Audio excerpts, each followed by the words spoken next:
I am Mercury, and today we are making a new creature, and honestly, I love randomizing stuff. It's just fun to see what you can make, and even if they randomize the same stuff as someone else, there's so many ways you can interpret it.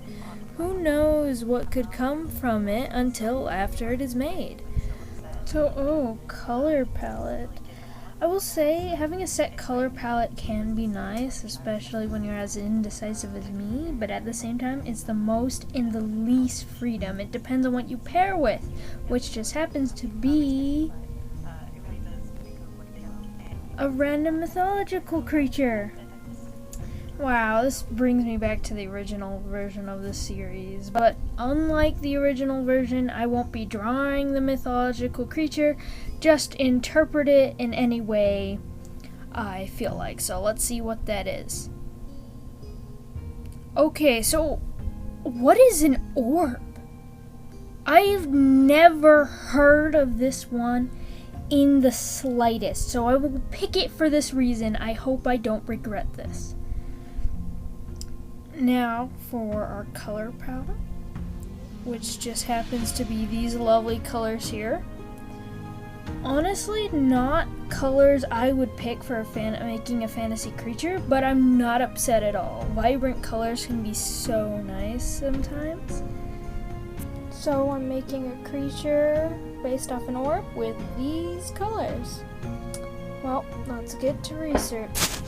Now, can I say that researching these orb thing was one of the hardest things I did all week, because I found a total of 3 articles about it. 2 of them only had 2 sentences, one of which was pretty much just telling me to go look up will-o-wisps and ghosts in general. But thankfully, one of the articles had some usable information about these things. Orbs are supernatural entities, obviously. Most orbs are round or diffuse. They can vary in size from a golf ball to a basketball. Some are rectangular, diamond-shaped, or like streaks of light. Orbs range in color from pale white to yellow to pale blue to red. They may glow and twinkle. Some appear to be transparent or semi-transparent, while others are dense. Some have a nuclei within them. Some are in motion and appear to have tails.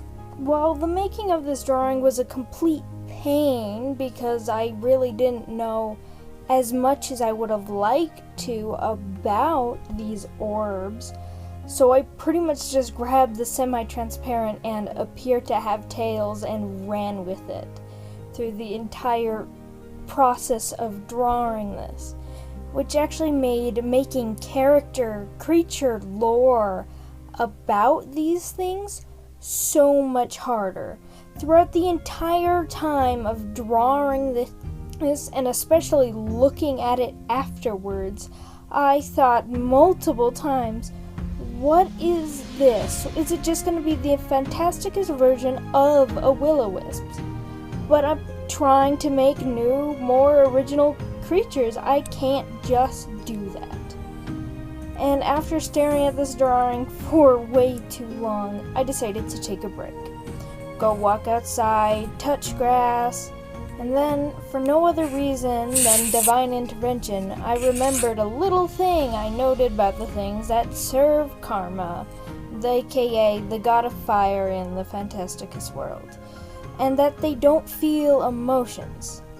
This was immediately followed of the stories of will-o-wisps being dead children.